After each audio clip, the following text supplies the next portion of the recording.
Epstein funded Bitcoin in a last-ditch effort to stay out of prison. Want to know what keeps me up at night besides Melissa Hortman's assassination and these parasites from Taylor Farms? It's not just the squiggly parasites. It's the fact that they exploit prison labor and they put people in prison, specifically lower socioeconomic classes, people of color, black and brown people. They devise ways to make sure they do go to these private prisons so they can, or not even private prisons, state prisons, where they have work programs that exploit the labor of people that shouldn't even be in prison and are in prison because of racist, bigoted laws. But it's not just that keeps me up at night. It's the fact that there's people in my county who voted for Trump and still support that man after they've put a huge Bitcoin data center here that has tainted the water. I know somebody that got an infection from the lake the other day from just swimming in it. There's people who have their forever homes that have lost all of their value. There's constant sounds and reverberations from this massive data center, causing pollution in the air, in the water, in the food, sound pollution too. But these folks talk about breaking rank and not voting Republican like it's some sort of big decision. They've been so abused by this cult that it's a tough decision for them to tell these oligarchs and these tech bros to fuck off. Like, tell them no. This is our land. They don't live here. It's obviously a cash grab. They're not going to give you jobs in the future. All it is perpetuating a surveillance state. And Trump and all of his friends are profiting off this to the tune of $2.2 billion in a year as a president. 1.2 billion of that was from crypto. And this Bitcoin data center is only because Epstein, in a last-ditch effort to stay out of prison, funded Bitcoin. So all of these tech bros and crypto enthusiasts, if they know the truth about Epstein, they would not be crypto evangelicals. And then you have people here that voted for Trump that say they like Bitcoin, and they look around as their neighbors are just reeling from the effects of these data centers already. I mean, you should see some of these TikToks. They are crying about the environmental standards that we have now. And Governor Hot Wheels, the other person that they support blindly for no reason, is the one that gave massive tax breaks to all these data center tech bros to come in there.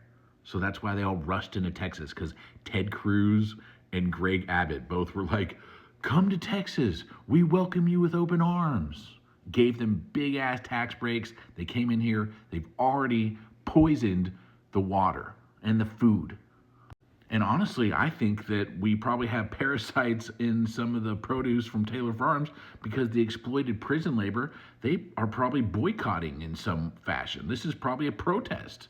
They can't get the word out on social media. They can't get representation. So what's left to do than to make sure that the food sends a message for them? But it's so crazy, these Trumpers, like 80% of the county voted for Trump, and a lot of them are still sticking to their guns, and they're like so proud they just want to go down with the ship. Instead of just admitting that they were wrong and they got duped, they want to like double and triple down on this nonsense bullshit. So not only are they welcoming these data centers that are poisoning them and their neighbors' community, but they're just turning a blind eye to this pedophilia ring that's obviously blatant in their face. And all these MAGA Republican pastors around here are just dropping like flies because they all have sexual assault allegations against them. And it's just so eerie because I see these posts of these folks in my hometown who just don't get it after years of us trying to tell them and warn them. And then this app that got hijacked is like coaching me on how to improve my social media content posting while they're actively suppressing me. The Texas Ethics Commission is just looking the other way as Don Huffines and MAGA purchased Epstein's Zorro Ranch anonymously and said that they were going to change it into a Christian children's camp only after they got outed for purchasing it. They were trying to hide the fact that they purchased it. And then they started digging around out there immediately after acquiring it. And now they're stonewalling the New Mexico Department of Justice investigation. And they have been stonewalling it since 2019. And when I say they, I mean the parasitic Epstein class, MAGA, and Trump. And all these people around here are still supporting Trump. So they support pedophilia and they support these data centers. And you try to call them on it, and they're like, they have this glazed over look, like you're trying to beat their dog or like unalive their firstborn.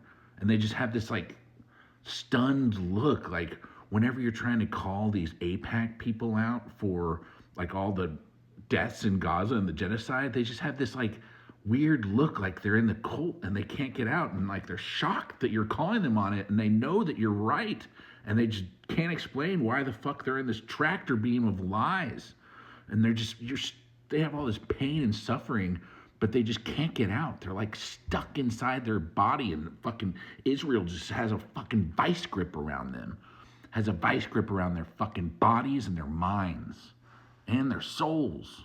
Like, reach down, see if you have a fucking pair, and get the fuck out of this fascist death cult. It's so fucking lame.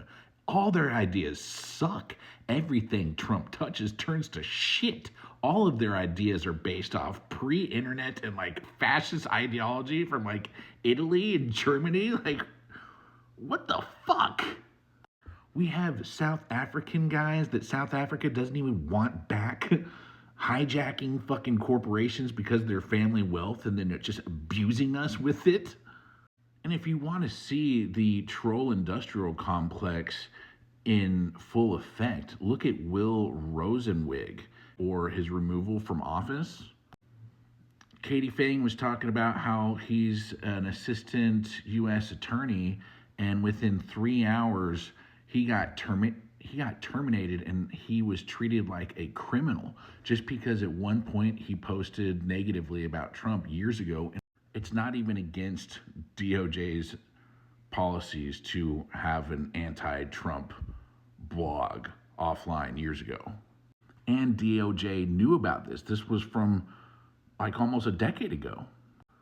But somebody within the Trump organization saw that it would be beneficial to get rid of this guy because he was investigating Medicare fraud. Somebody internally at the Trump administration didn't want this guy to investigate the Medicare fraud. You know, like Rick Scott, you know, he's like king of Medicare fraud, and he's in MAGA. So I'm sure somebody in their network tipped him off. AI probably dug up this post from like a decade ago, and then they gave that information to this MAGA influencer. MAGA influencer went viral. They used the troll industrial complex to boost it. Within 3 hours, this guy is terminated. That's how these shit stains work now. They use the troll industrial complex, and now it's actually embedded in our federal processes. Anyways, be wary of fake leftists who are paid to convince you that your vote doesn't matter and that it's useless to vote and that both sides are the same. Also, I think the comment of the week is that companies going forward should have 3/5 vote.